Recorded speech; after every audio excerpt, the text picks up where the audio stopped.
Last session we discussed about the aggregate demand function, and today we are going to discussing very interesting concept, that is aggregate supply function. And now we are moved to the aggregate supply function in detail. The aggregate supply function is an increasing function of the level of employment. There is close relationship between aggregate supply and level of employment. And the second point is the aggregate supply refers to the value of total output, of the economy of goods and services produced in an economy in a country or particular country. The aggregate supply refers to the value of total output, including carpin, including satellite, including weapons, all the total output of goods and services produced in an economy in a particular year. The aggregate supply function is equal to the value of national product. That means GNP, gross national product.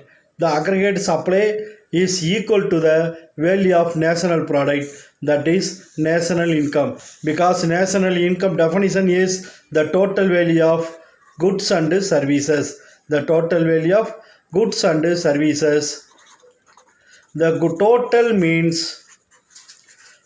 means aggregates. The another meaning of total means aggregates. The total or aggregate value of goods and services is known as gross national product or the aggregate supply. Next we will move to what are the components of aggregate supply. The components of aggregate supply divided into 4 different headings. One is aggregate consumption expenditure. Aggregate consumption expenditure means total expenditure of the people in a particular country. The aggregate consumption expenditure is equal to total expenditure of the people to fulfill their basic needs in a particular country at a particular period of time, normally 1 year.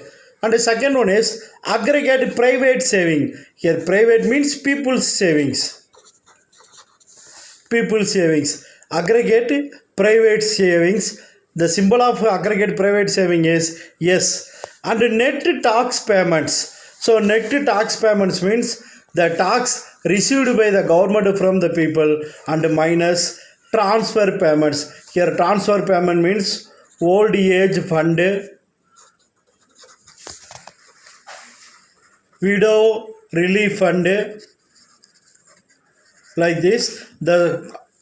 The expenditure made by the government to improve the welfare of the people, that is known as transfer payments. So net tax means the tax minus the transfer payments, that is old age fund, unemployment relief fund and widow relief fund. And the fourth one is personal transfers to the foreigners. For example, sometimes India, you will take the case of India. India will give the help to or financial help to poor countries. For example, the India give the financial help to or donation to some African countries like Zimbabwe or South Africa or Africa, like this. That is, in symbolically, the aggregate supply function is equal to C plus S plus T plus RF. C is equal to consumption expenditure, S is equal to savings, T is equal to net tax, and RF is equal to the personal relief fund of the government.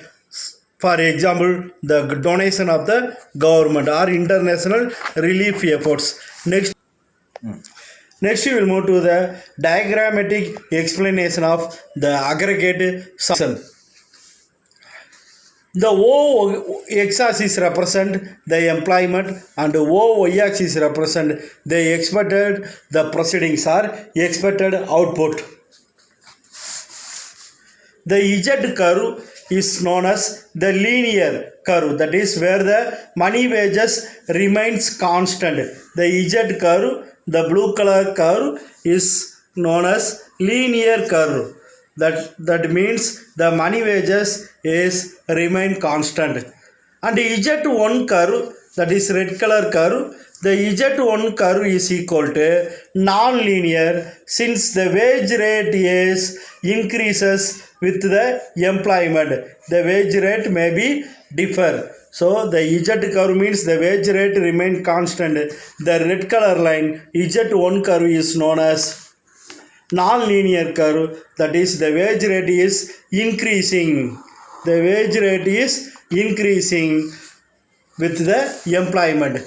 And NF curve, this blue color dotted line, straight line, the NF curve is impossible to increase the output to employ more labor. If you employ more labor but the output is zero, there is no use for a more employer in the industry increasing the output. So the aggregate supply curve,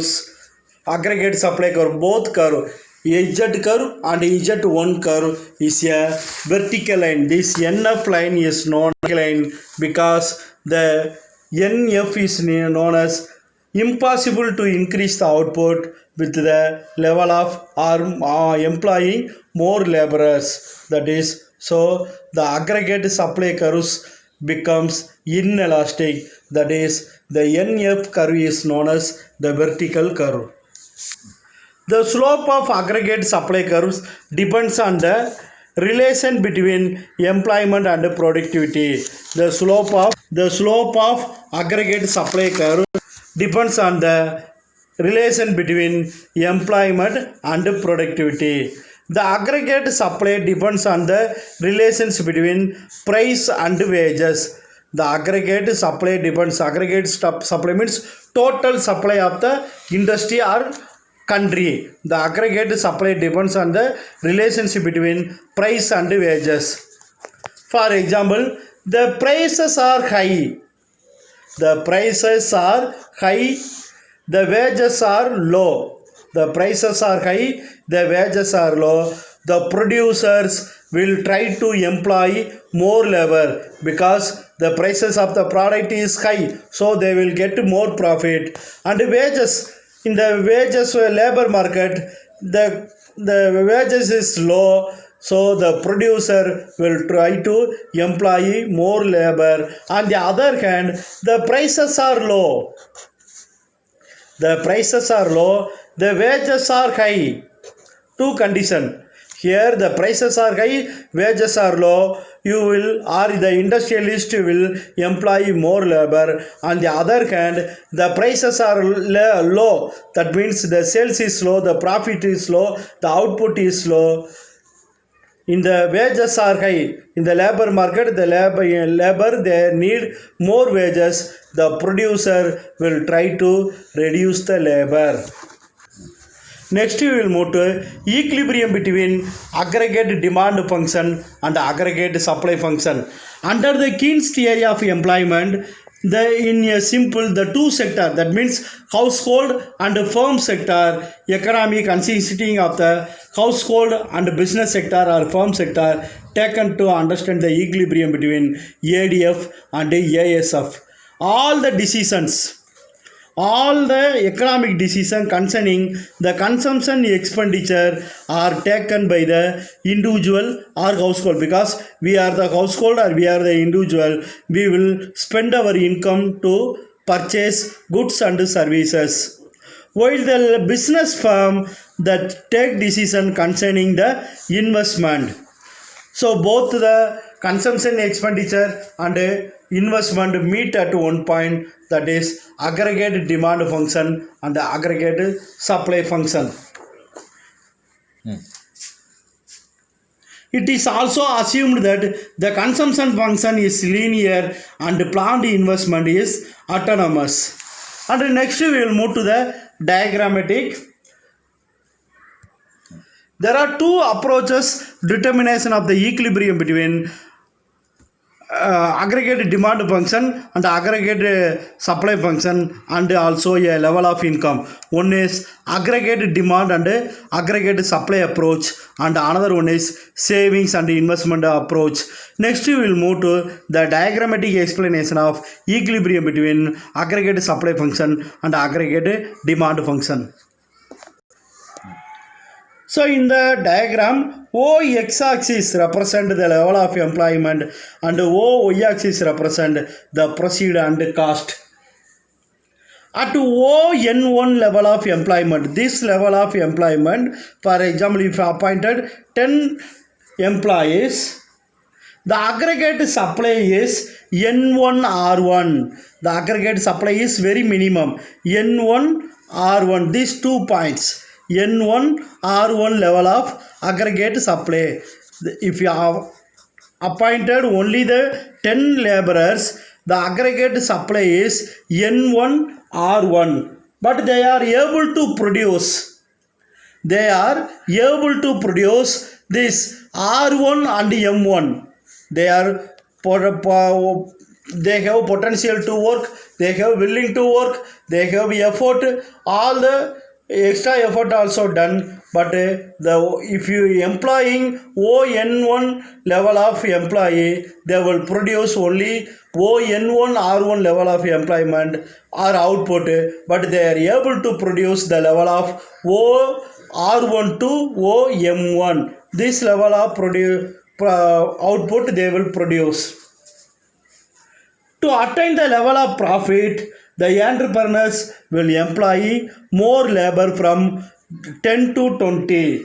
So this is the tendency to employ more laborers will stop once they reach point E. Here the employees or owners, they will get a maximum output or maximum product. All the level of employment ON1, this level of employment. So if you appointed more laborer, for example 1000, if you appointed 1000 laborers in the industry, the aggregate demand curve below the aggregate supply curve. The aggregate demand curve is the below of aggregate supply curve. Here supply is increasing because we are appointed 1000 labor, but aggregate demand is very less. Thus, effective demand concept becomes the crucial point is determining the equilibrium level of output in the capitalist economy or free market economy in the Keynesian system.